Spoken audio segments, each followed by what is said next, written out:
Amen. Est-ce que vous êtes prêts? Amen. Est-ce que vous êtes prêts? Oui.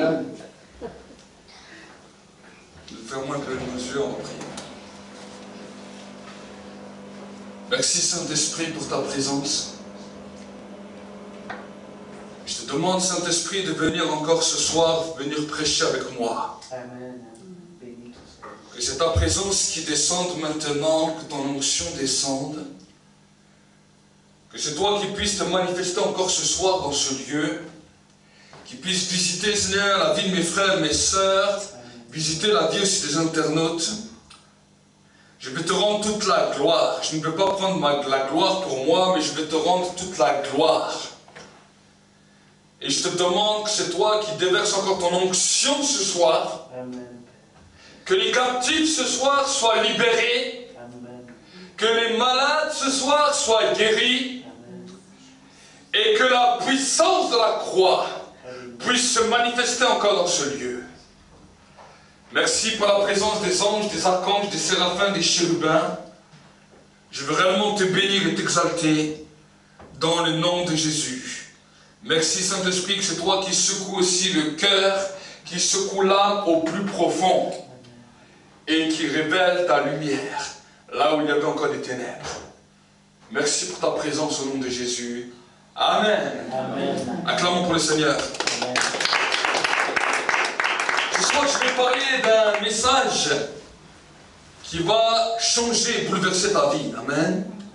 Le titre du message que je vais parler ce soir, je vais parler du péché de l'âme.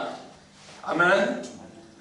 Dimanche, nous allons voir un message, et j'aimerais directement vous donner un bon rendez-vous dimanche. Nous allons parler de la restauration de l'âme. Amen. Mais ce soir, nous allons parler du péché de l'âme. Amen. Hier soir, j'ai fait le message, les deux messages en un, et on a passé pratiquement 3 heures de réunion, c'est ça? 3 heures de réunion on a passé. Et les gens, après 3 heures, moi j'étais fatigué, et les gens étaient visités, mais les gens, on avait encore envie. Amen. Amen. Le salon dans lequel nous étions était plein à craquer, et les gens, après 3 heures, on voulait encore. Amen. Donc je crois que la présence de Dieu doit nous attirer à aller toujours plus loin. La Bible nous dit que quand Jésus commençait à prêcher, il y avait des foules qui venaient, mais non seulement des foules, mais à un moment donné, il y a plus de 5000 personnes qui étaient là, et pendant 3 jours, Jésus prêchait. Est-ce que vous savez? Souvent, on lit l'histoire, quand Jésus a multiplié les pains et les poissons, mais on a oublié que pour que ces 5000 personnes aient la foi, pour que le pain et les poissons se multiplient, ils sont restés là 3 jours assis, et Jésus pendant 3 jours les enseignait. Est-ce que vous imaginez?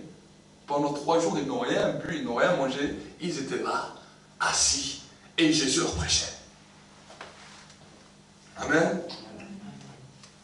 Comment une personne peut tenir 5000 personnes pendant 3 jours sans arrêter? Ça, c'est à cause du Saint-Esprit. Amen. Et je crois que plus que nous allons aller dans sa présence, on va voir des hommes, des femmes affamés de sa présence qui vont commencer à venir dévorer la présence de Dieu. Amen. C'est ça que nous avons, sinon nous ne viendrons pas ici. Amen. Si ça serait simplement pour écouter un discours d'un homme, vous ne viendrez pas, mon discours n'est pas intéressant. Amen. Mais si c'est pour être connecté au Saint-Esprit, c'est pour cela que les gens viennent. Amen. C'est ça. C'est cela que nous devons comprendre. Quand nous venons à l'église, c'est cela. C'est pour être connecté avec le ciel directement. Mais, vous savez, pour que cette connexion puisse grandir, et pour que nous puissions expérimenter les bénédictions qui sont au ciel, il faut que notre âme maintenant soit restaurée. Parce que quand nous nous convertissons, c'est une belle chose. Notre esprit est régénéré par le Saint-Esprit et c'est à cause de cette régénération qu'on peut entrer en contact avec la présence de Dieu et qu'on peut ressentir la présence de Dieu. Amen. Ça, c'est ce qu'on appelle la nouvelle naissance. Mais maintenant, cette nouvelle naissance doit grandir pour que cette nouvelle naissance d'en haut, cette nouvelle naissance dans l'esprit puisse impacter ton âme et puisse impacter ton corps. Amen.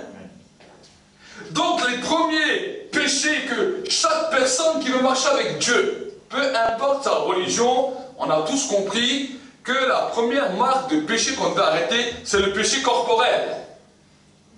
Quand on parle d'un péché corporel, on parle de quelque chose de physique. Tous les péchés qui sont mentionnés dans les 10 commandements, la plupart de ces péchés sont des péchés corporels. Amen. Tu ne voleras point. Tu ne commettras point d'adultère. Tu ne mentiras point. Ça, c'est ce qu'on appelle le péché corporel. Et ça, toutes les religions au monde ont compris que pour avoir un aspect de sainteté, il fallait arrêter le péché corporel. Amen.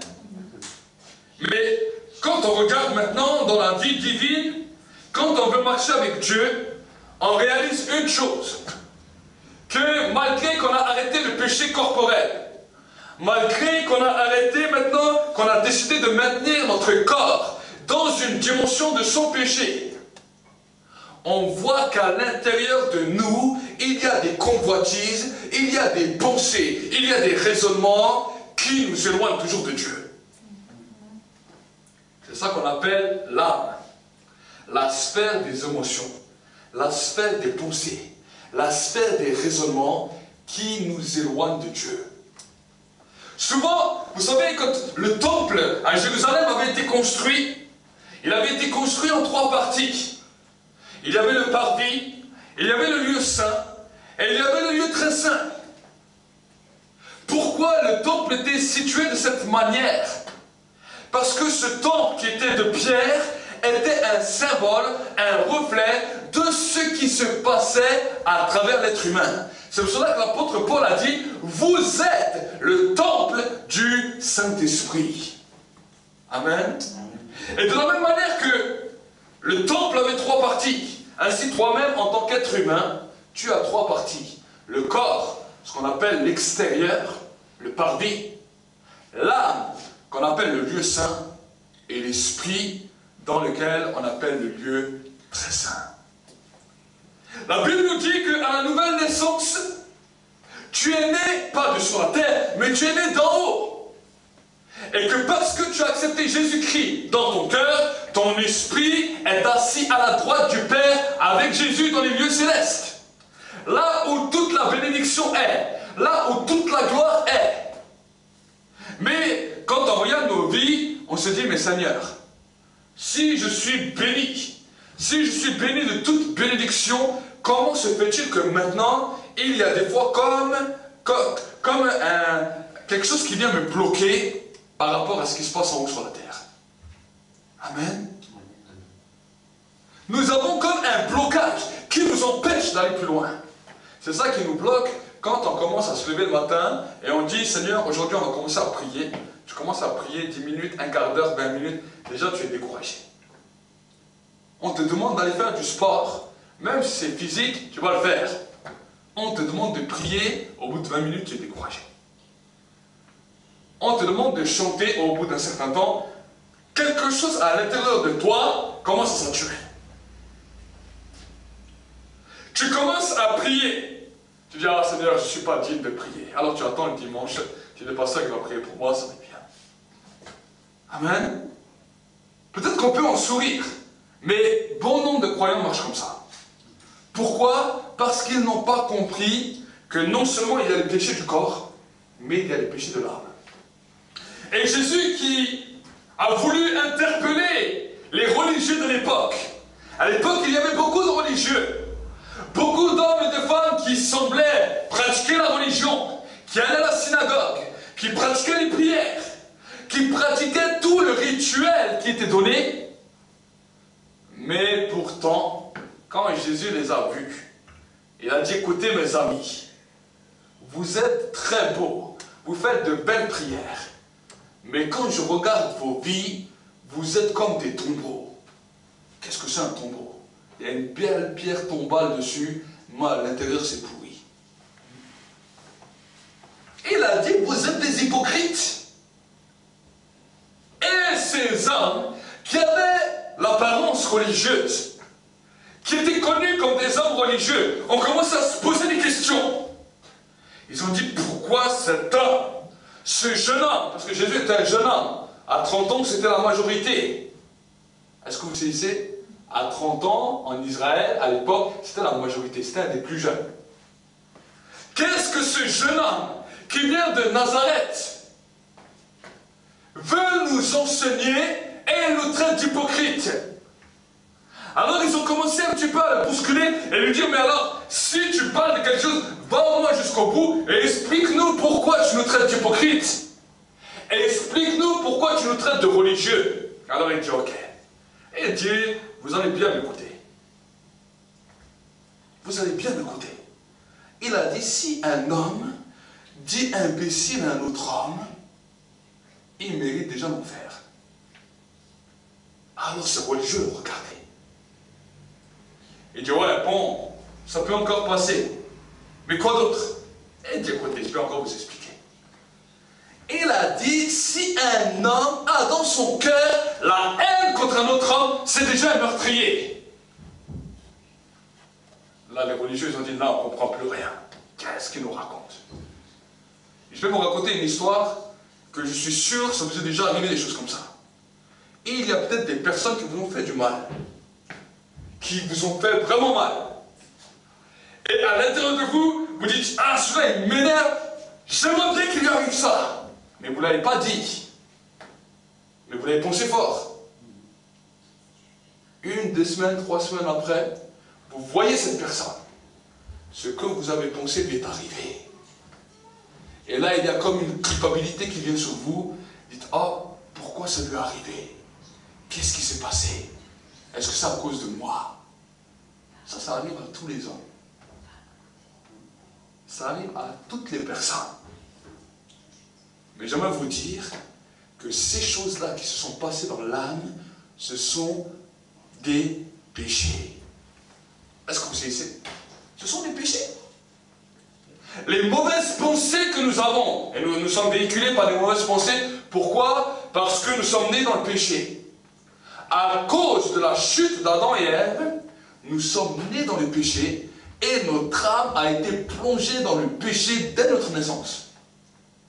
Dès le ventre de nos mères, nous sommes déjà ancrés dans le péché. Amen. Donc, comment notre âme est détériorée? La Bible nous dit que l'âme qui pêche, c'est celle qui meurt. Il n'a pas dit le corps qui pêche et le corps qui meurt. Il a dit l'âme qui pêche, c'est celle qui meurt. Est-ce que vous savez? Chaque fois que nous pratiquons un péché ou quelque chose, que ce soit corporel ou que ce soit dans l'âme, c'est notre âme à l'intérieur qui est en train de mourir, c'est notre âme à l'intérieur qui est en train de se consumer et qui est en train de se ronger. J'ai souvent expliqué ce témoignage, j'ai dit imaginez un voleur. Et une personne qui aime voler. Il va, il vole, il fait toutes sortes de choses. Il vole toutes les personnes qu'il peut. Mais à un moment donné dans sa vie, il décide d'être honnête. Il dit, j'en ai assez du vol, je vais être honnête et je ne veux plus voler personne. Cette personne, par sa sueur, commence à gagner beaucoup de choses, à avoir beaucoup de biens.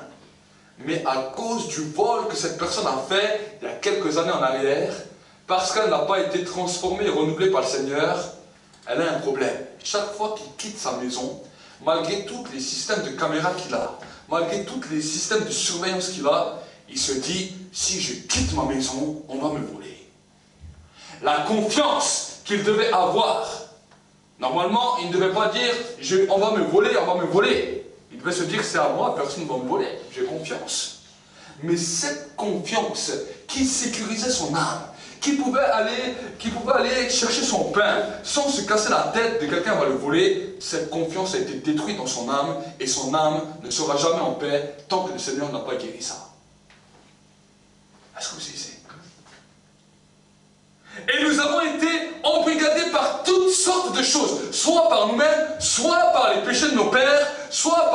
de nos grands-pères, soit par les péchés de nos arrière-grands-pères jusqu'à la 5e génération.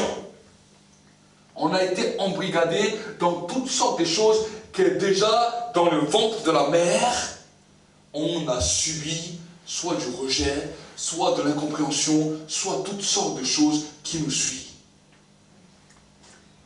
C'est là où, quand nous voyons que notre âme est détériorée, que nous comprenons que nous avons de l'infériorité, que nous commençons à nous négliger, que nous commençons à voir les autres plus grands que nous et que nous diminuons et que des fois nous-mêmes nous voulons fuir.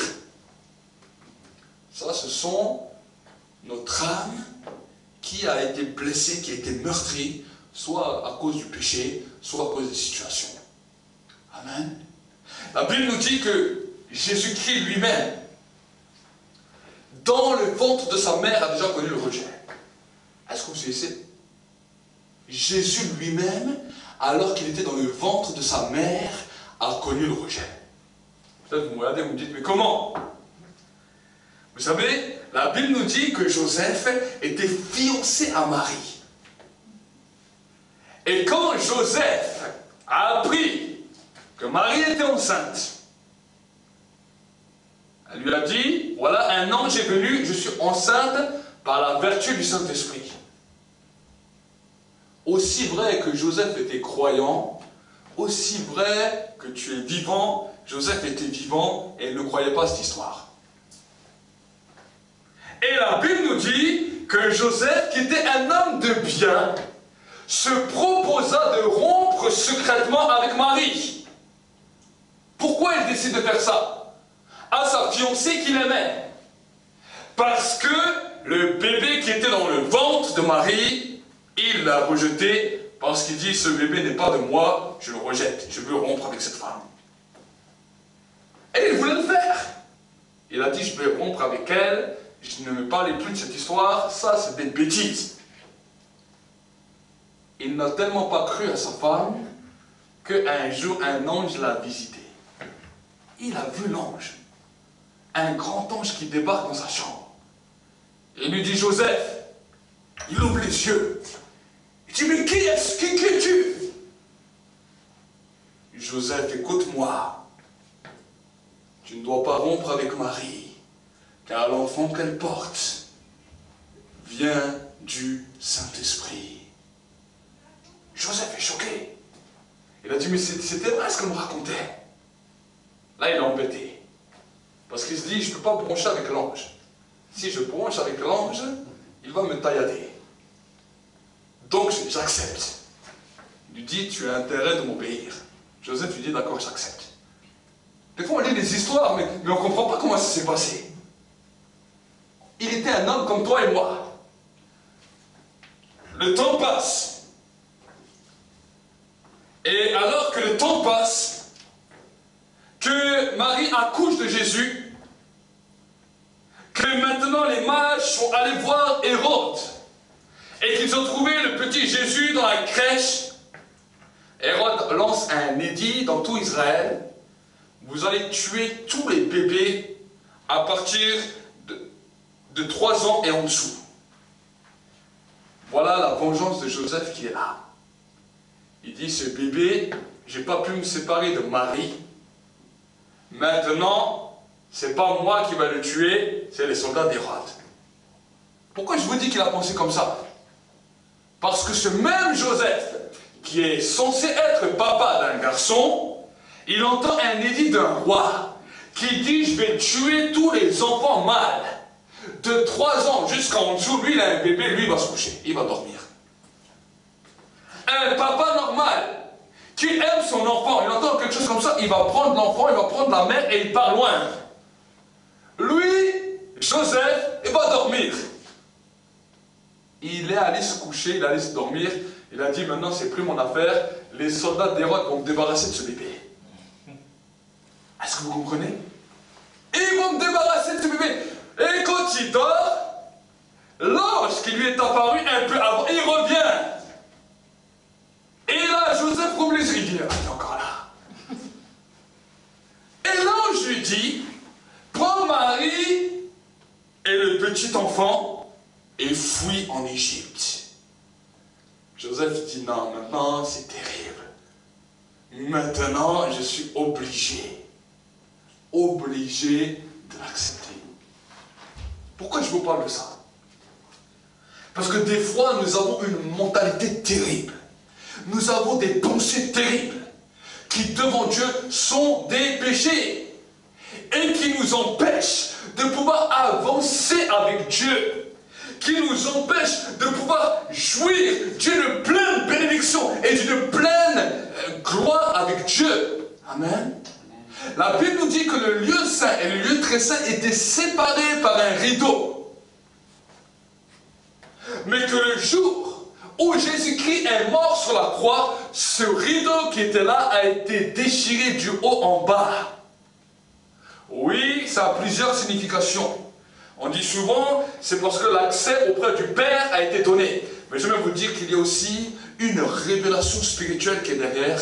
Et cette révélation spirituelle, c'est que ton âme et ton esprit peuvent être réconciliés en étant un. Amen.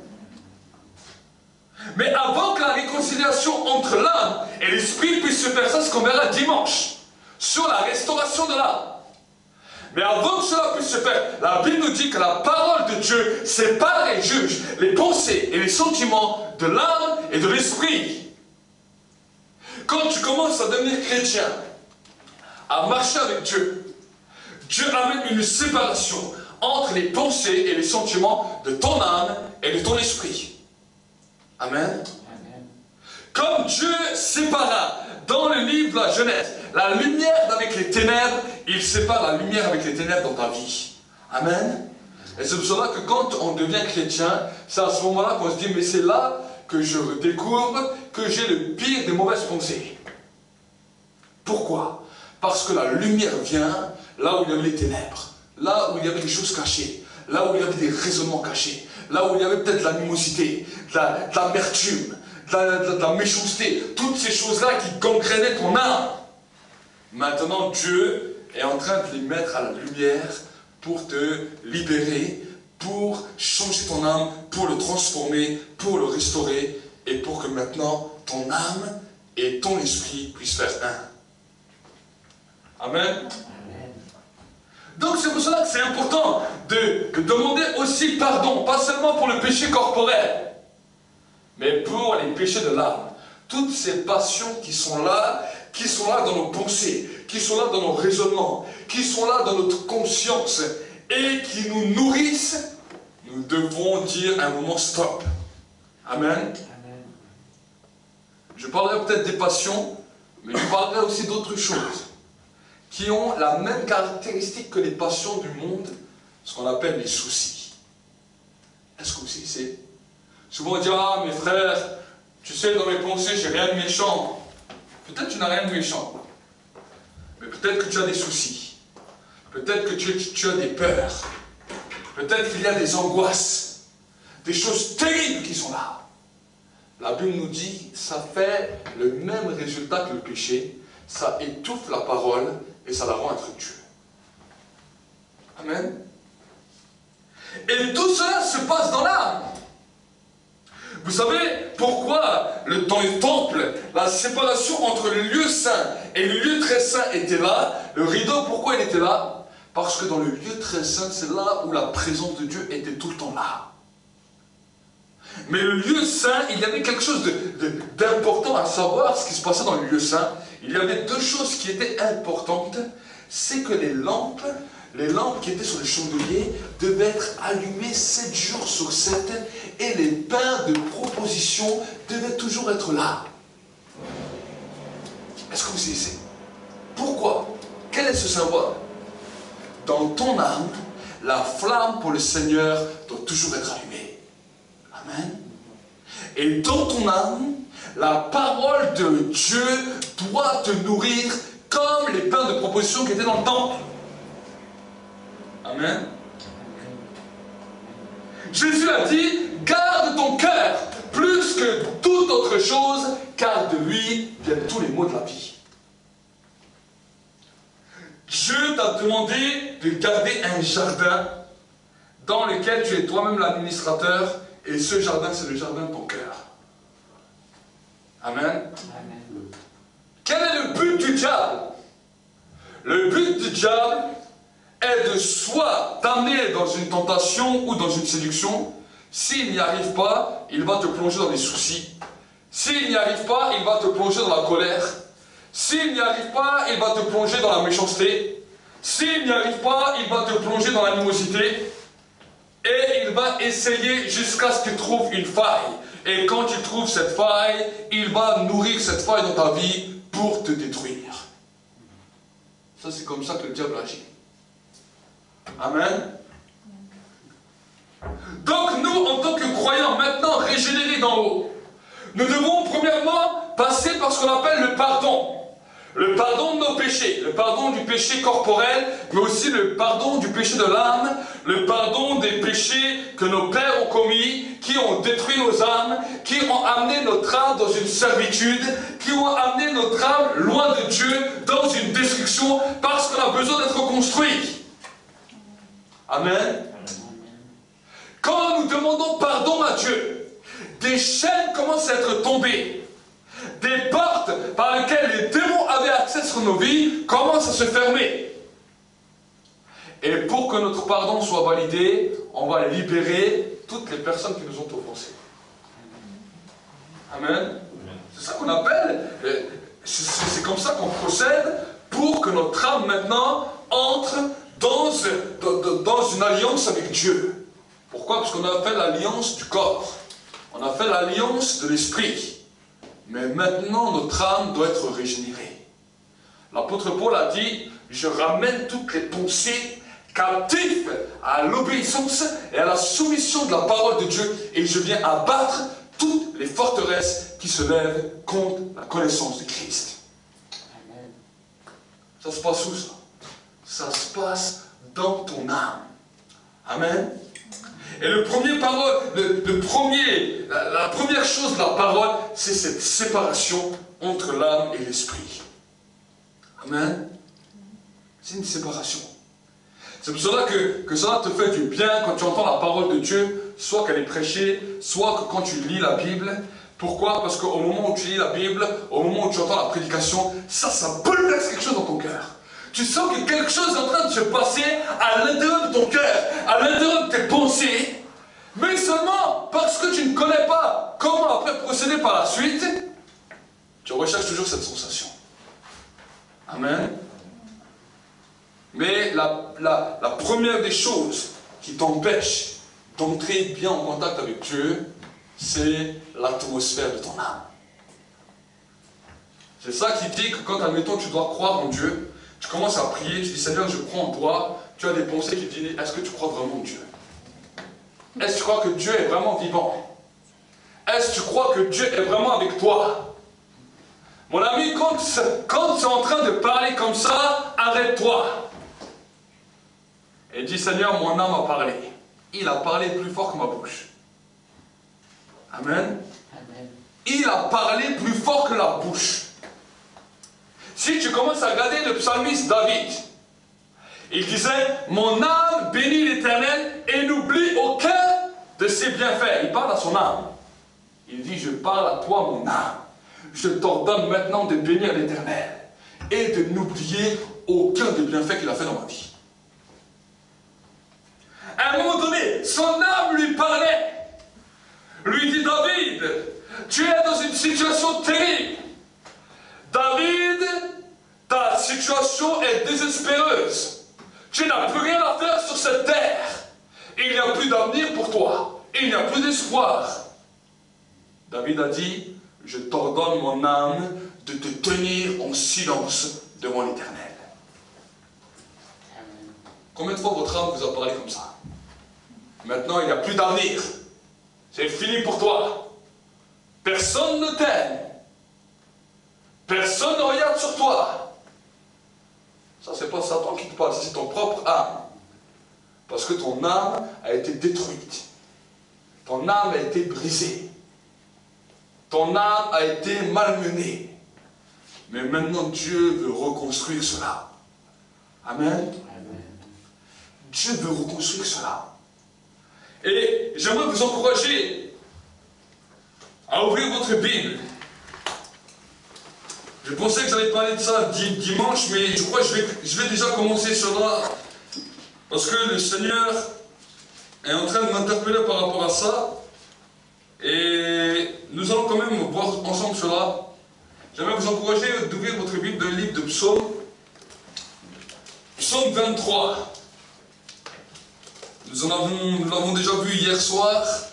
C'est un verset que tous les croyants du monde connaissent. C'est un verset que tous les croyants du monde aiment. Mais c'est un verset qui est très mal compris. Amen. Donc le livre de Psaume 23 au verset 1er. Et je t'encourage à ouvrir bien grand tes oreilles ce soir. Parce que le Seigneur risque de te surprendre. C'est le psalmiste David qui parle et dira: l'Éternel est mon berger, je ne manquerai de rien. Il me fait reposer dans de verts pâturages. Il me dirige vers les eaux paisibles. Il restaure mon âme. Il me conduit dans les sentiers de la justice à cause de son nom. Quand je marche dans la vallée de l'ombre de la mort, je ne crains aucun mal car tu es avec moi. Ta roulette et ton bâton, voilà mon réconfort. Tu dresses devant moi une table en face de mes adversaires. Tu oinduis ma tête et ma coupe déborde. Oui, le bonheur et la grâce m'accompagneront tous les jours de ma vie et je reviendrai dans la maison de l'Éternel pour la durée de mes jours. Amen. La première phrase que le psalmiste dit, il dira: l'Éternel est mon berger. Et dans cette même phrase, il dira: je ne manquerai de rien. Combien connaissent ce verset? Est-ce que vous connaissez ce verset? Est-ce que vous l'avez déjà entendu? Une chanson. Amen. Il est en chanson, il est en verset. Mais quand le psalmiste David parle, il parlera du futur. Il dit: l'Éternel est mon berger, je ne manquerai de rien. Vous savez, le psalmiste David, alors qu'il écrit ce psaume, était dans une situation terrible. Il était avec 300 hommes qui l'ont suivi. Il était leader de 300 hommes, mais il était poursuivi par le roi de l'armée d'Israël qu'on appelait Saül. Et la Bible nous dit que des fois il n'avait rien à manger, des fois il devait dormir dans les grottes, et ils étaient errants d'un endroit à un autre. Et ils étaient dans une situation difficile dans laquelle, quand certains habitants d'Israël les voyaient, ils disaient: ce sont des rebelles. Ils appelaient le roi et David devait fuir. Et alors qu'il était dans ce manquement, dans cette situation terrible, alors qu'il n'a rien demandé à personne, Dieu l'avait oint, Dieu l'avait destiné à être roi d'Israël. Il avait été un grand guerrier dans l'armée d'Israël. Mais à cause de l'onction, maintenant le roi d'Israël est en train de le rechercher pour le tuer, pour le mettre à mort. Dans cette situation, l'âme de David était dans le désespoir, était dans l'amertume. Pourquoi? Parce qu'il y a un certain moment où 300 hommes le suivent. C'est lui le leader. Combien de fois son âme a dû lui dire: imagine, tu amènes ces gens maintenant avec toi et tu ne sais même pas où tu les amènes. Tu les amènes vers la mort. Tu les amènes vers une situation terrible. Ils ne savent même pas où aller. C'est toi qui te suives. Mais toi-même, des fois, tu ne sais pas où aller. Son âme devait lui parler comme ça. Alors le psalmiste David commence à écrire. Il a dit: moi, j'étais un berger. Quand un loup, quand un lion, quand un ours venait pour attaquer mon troupeau, en tant que berger, je protégeais ses brebis. Moi, je n'étais pas le meilleur des bergers. Mais celui qui est là-haut, celui qu'on appelle Dieu, il s'appelle l'Éternel, et lui, pour moi, il est un bon berger. Amen. Amen. Il commence à changer l'atmosphère de son âme. Et il dit: Seigneur, l'Éternel, toi, tu es mon berger. Et parce que tu es mon berger, demain, je ne manquerai de rien. Même si aujourd'hui, peut-être, je suis dans le manquement, il dit: demain, je ne manquerai de rien. Après, il continue dans le verset 2. Il me fait reposer dans de verts pâturages. Qui aimerait se reposer dans de verts pâturages? Combien d'entre vous aimeraient se reposer dans de verts pâturages? Levez la main. Vous voulez vous reposer dans de verts pâturages? Ok, mais je vais vous expliquer ce que c'est le vert pâturage. Vous savez, le soir, vous avez un super lit douillet, avec des belles couettes et un beau coussin. Le lit de David, c'était l'herbe verte de dehors. Il me fait reposer dans de verts pâturages. Terrible. La nuit, lui, il dormait dans les champs. Mais maintenant, son âme était dans l'angoisse. Mais alors qu'il écrit ça, il veut voir sa situation, qui était une situation terrible, être changée. Et il a dit, Seigneur, même si des fois, c'est vrai que c'est pas toujours agréable de dormir dans un champ, dormir sur l'herbe verte, mais tu me fais reposer dans de verts pâturages. Ça change, hein? Et les gens, ils chantent ça. Seigneur, tu me fais reposer dans de verts pâturages. Et demain, t'enlèves ton lit. Tu dis, mais Seigneur, pourquoi m'enlève mon lit? Tu dis à Dieu, Seigneur, je veux reposer dans de verts pâturages. Là où les vaches, ils sont en train de brouter. Là où les vaches sont en train de marcher. Toi, tu vas aller dormir là-bas. Est-ce que vous comprenez? C'est pour ça que des fois, la Bible, on la lit, mais les gens ne comprennent pas toujours tout. Amen. David, malgré la situation qu'il avait, il a dit, Seigneur, tu me fais reposer. La nuit, je peux reposer ma tête dans l'herbe verte. C'était une situation terrible. Mais pour que son âme puisse être motivée à adorer Dieu, il a pris cette situation qui semblait être terrible et il en a fait un acte d'amour et de bénédiction pour Dieu. Amen. Voyez, il continue. Il me dirige près des eaux paisibles. Ça veut dire le soir. Peut-être toi, tu vas regarder ta télévision. Tu vas arriver dans un endroit où tu peux bien te toucher. Mais lui, le soir, il se retrouvait devant un cours d'eau. Tu me fais reposer vers des eaux paisibles. C'est là où je me repose. C'est là où je réfléchis. C'est là où je me pose des questions. Amen. Ensuite, il continue. C'est là où on voit la clé de David. Il restaure mon âme. Amen. David avait compris que quand il a écrit ce psaume, malgré tout ce qu'il était en train de vivre, il disait, Seigneur, quand je suis en train de faire cela, quand je suis en train de faire cet acte, tu es en train de restaurer mon âme. Mon âme était détériorée. Mon âme voyait mal les choses. Mon âme était dans l'angoisse. Mon âme était dans la peur. Mon âme était dans le désespoir. Mon âme était maintenant dans une situation de défaite où je ne savais plus où regarder. Pourquoi? Parce que David était le plus petit de sa famille. Et il a été rejeté déjà aussi par ses frères, par son père déjà, alors qu'il était jeune. Regardez les histoires dans le livre de Samuel, et vous allez voir que quand le prophète Samuel est venu dans la maison de David, tous les frères de David étaient là, seulement le seul qui n'était pas là, c'était David. Et quand son père a parlé de David, il a dit, ah mais c'est le petit, il est dans le troupeau, non, on n'a pas besoin de lui. Les autres frères, c'est bon, mais lui, on n'a pas besoin de lui. Il a connu le rejet. Il a connu le temps où il était toujours mis à part, mis de côté. Même avant qu'il va combattre contre Goliath, là encore ses frères lui posent des problèmes. Et quand David il a réussi à battre Goliath, à devenir un grand guerrier en Israël, voilà que maintenant c'est le roi qui lui pose des problèmes, à cause de l'onction qui repose sur sa vie. Alors l'âme de David était remplie de toutes sortes de choses, de toutes sortes de questions, de toutes sortes de raisonnements, comme peut-être toi ce soir. Tu es peut-être venu dans ce lieu avec toutes sortes de raisonnements, toutes sortes de peurs, toutes sortes d'angoisses, toutes sortes d'inquiétudes, toutes sortes de soucis. Mais j'aimerais te dire, commence à regarder maintenant tous les problèmes de ta vie d'une autre manière. Commence à déclarer quelque chose de nouveau et tu pourras dire, comme le psalmiste David, tu es en train de restaurer mon âme. Amen. Amen. Quelque chose de nouveau en train de se produire. Amen. D'abord, Dieu sépare et juge les pensées et les sentiments de l'âme et de l'esprit. Il commence à délivrer ton âme de toutes les chaînes qui te retenaient, captif à cause du péché, à cause de toutes les choses que peut-être tu as vécues.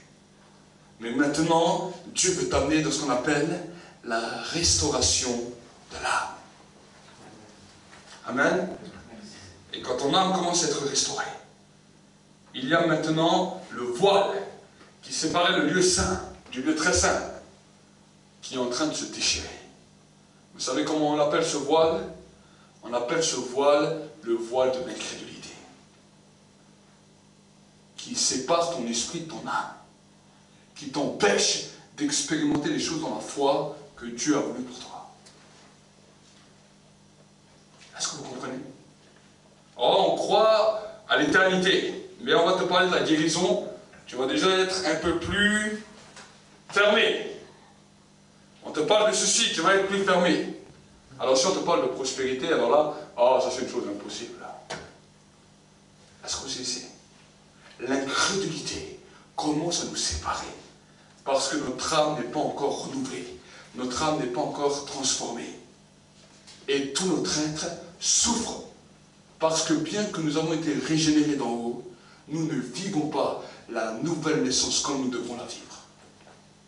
C'est terrible de voir des hommes, des femmes qui ont reçu le Saint-Esprit, qui ont été régénérés d'en haut, qui peuvent être remplis du Saint-Esprit, mais qui sont tellement incrédules au niveau de leur âme, au niveau de leur pensée, et qui, au bout d'un moment de leur foi chrétienne, toute la fraîcheur qu'ils avaient au début est en train de disparaître et ils deviennent seulement des religieux.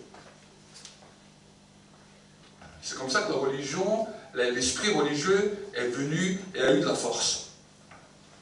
Parce que l'âme des personnes n'était pas régénérée, la pensée humaine a commencé à être élevée au lieu de la pensée de Dieu, et on a pris cette pensée et on a dit c'est la pensée de Dieu. Mais dans cette pensée, il n'y avait rien de Dieu. C'était le problème de Saül. Est-ce que vous savez? Saül était un homme qui avait eu la même onction que David. Mais Saül, ses pensées se sont élevées. Quand le prophète Samuel lui a dit, je vais venir faire le sacrifice dans 7 jours. Les pensées de Saül, il a dit, regarde maintenant, si le prophète n'est pas là, les gens vont tous partir. Tu auras un problème si le sacrifice n'est pas fait. Vas-y, fais le sacrifice. Il est venu, il a fait sa volonté, et à cause de cette volonté, il s'est séparé de l'Esprit de Dieu. Amen. Alors peut-être tu vas te dire, oui, mais pasteur, la volonté, mon caractère ou ma personnalité, tu ne la connais pas, elle est très dure. Quand j'ai quelque chose à l'intérieur de moi, on ne peut pas me l'enlever. J'aimerais te dire que Jésus, au jardin de Gethsémane, il a détruit la volonté de l'homme. Est-ce que vous savez? Lui, il est venu dans un corps. Et au bout d'un moment, ce combat a commencé dans sa vie. Le combat de l'âme a commencé à Jésus à Gethsémane. Il voyait que la mort arrivait. Il voyait que maintenant la souffrance arrivait. Et il a commencé à prier. Et il a dit, Père, s'il est possible que cette coupe s'éloigne de moi. Plus qu'il disait ça, plus que son âme grandissait. Il dit, ah, c'est bien, continue, continue. Mais au bout d'un moment, il a compris que plus qu'il disait ça, plus que maintenant il se séparait de la présence de Dieu. Et il a fait demi-tour. Il a dit, toute, non pas ma volonté, mais que ta volonté soit faite. Toutefois, non pas ma volonté, mais ta volonté. Et la Bible nous dit que le combat a été si dur que la sueur qu'il avait s'est changée en grumeaux de sang. Mais quand il s'est levé, il avait vaincu la volonté humaine. Il avait fait taire l'âme humaine pour que toi, mon frère, et moi, nous puissions avoir la force de dompter notre âme et de l'amener dans la dimension que Dieu veut. Amen. Donc ne me dis pas tu n'y arrives pas. Souviens-toi que les grumeaux de sang ont coulé de la sueur de Jésus pour te donner cette force. Amen. Souviens-toi de cela. Quand des fois tes pensées se lèvent, quand tes pensées commencent à t'alimenter, tu dis, écoute-moi bien, âme. Écoute-moi bien. Toi, mon âme. Je ne sais pas comment tu t'appelles. Toi, mon âme Herman. Toi, mon âme Didier. Toi, mon âme Étienne. Tais-toi. Je t'ordonne d'être en silence de mon Dieu. Tu arrêtes de me causer du souci. Tu arrêtes de me faire paniquer alors que la journée n'a même pas commencé. Tu te lèves le matin, ton âme t'a déjà troublé. Ton âme te dit, ah, regarde l'heure. Tu dois faire ci, tu dois faire ça, tu dois faire ci. Ton âme est en train de te brouiller l'esprit là. Dis, mon âme, sois en silence, sois tranquille, ma journée va bien se passer. Amen. Amen. Si ton âme est tranquille, même si quelqu'un est en face de toi rempli de colère, la Bible nous dit une réponse douce calme la colère. Est-ce que vous savez? Donc, parce que ton âme sera déjà été traitée, à cause de cela, eh bien les gens à côté de toi vont aussi se calmer. Mais si à l'intérieur de toi, ton âme est dans la perturbation, ton âme est dans l'abattement, ton âme est dans le découragement, les gens qui seront autour de toi vont sentir ça. Et tu vas leur communiquer cette même gangrène. Et quand vous allez vous voir, ça va être deux étincelles qui vont être un à côté de l'autre, et quand il y a des étincelles, il y a une explosion. Amen. Deux étincelles, ça amène une explosion. Mais s'il y a la paix dans ton âme, alors c'est comme l'eau qui va éteindre les feux mauvais qui veulent s'allumer. Amen. Amen. Voilà un petit peu le programme que Dieu a pour toi. Donc nous continuerons dimanche sur la restauration de l'âme. Et aujourd'hui, ce soir, j'aimerais vous encourager à passer un court moment dans la prière. Peut-être qu'il y a des choses que vous avez vues dans votre âme, que vous savez que c'est un péché maintenant. J'aimerais vous encourager pendant ce temps où nous allons prier à demander à Dieu pardon pour certains péchés qui sont dans votre âme. Peut-être c'est l'animosité, peut-être c'est le doute, peut-être c'est les soucis, peut-être c'est les tracas, peut-être ce sont des médisances, peut-être c'est de l'incrédulité, il y a toutes sortes de choses dans votre âme. Mais maintenant, les choses que Dieu te met maintenant, tu vas commencer, et ensuite dans ta maison tu continueras. Amen. Et tu vas voir qu'il y aura un travail de restauration sur ta vie, sur ton âme, parce que Dieu est en train de le faire. Prions ensemble un instant.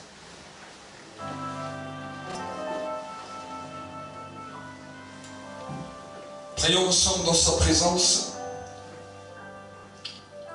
Et alors que maintenant nous sommes dans sa présence, peut-être que tu ne fais pas un péché avec ton corps, mais que dans ton âme maintenant, tu as vu ce soir, tu as compris ce soir qu'il y a eu des péchés qui sont là.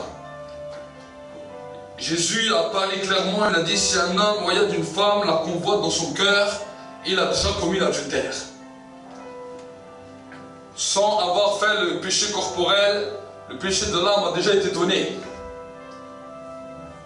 Maintenant, si peut-être tu vois qu'il y a des péchés dans ton âme, que ce soit par les soucis, par les doutes, par les tracas, alors je vais lancer un appel ce soir et je demande à toutes ces personnes de pouvoir se lever à leur place. Ne regarde ni à droite, ne regarde ni à gauche, mais lève-toi à ta place et pour que tu puisses montrer à Dieu, Seigneur, je reconnais ce soir que dans mon âme, il y a le péché.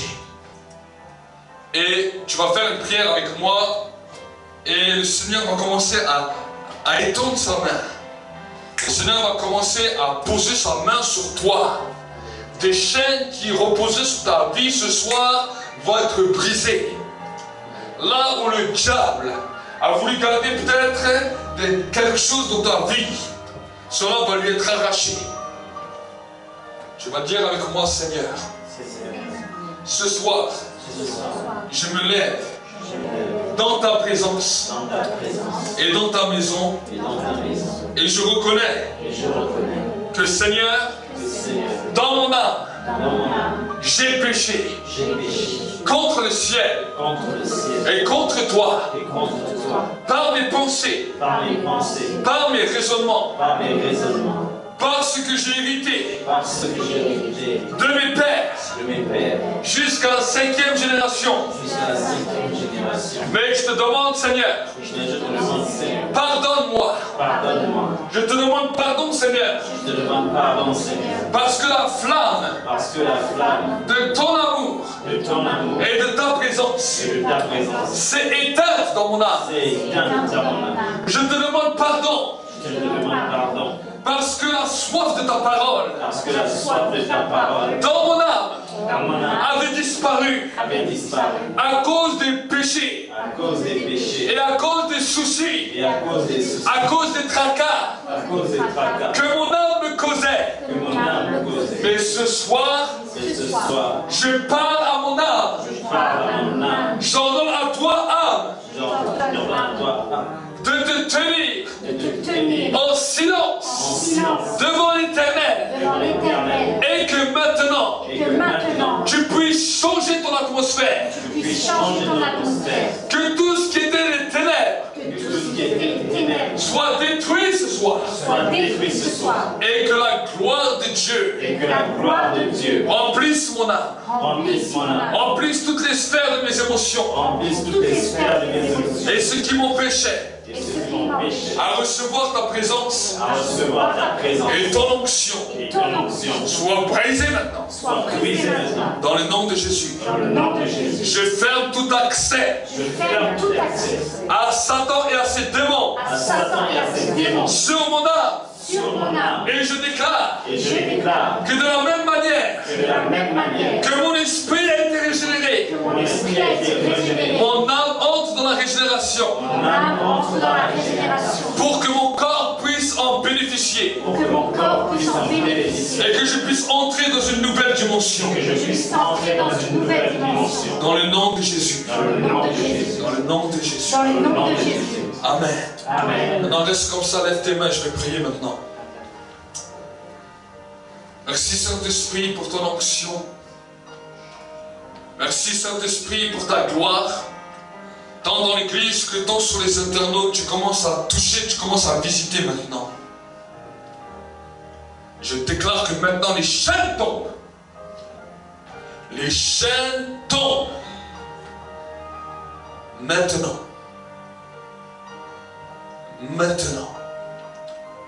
Saint-Esprit, tu commences à visiter.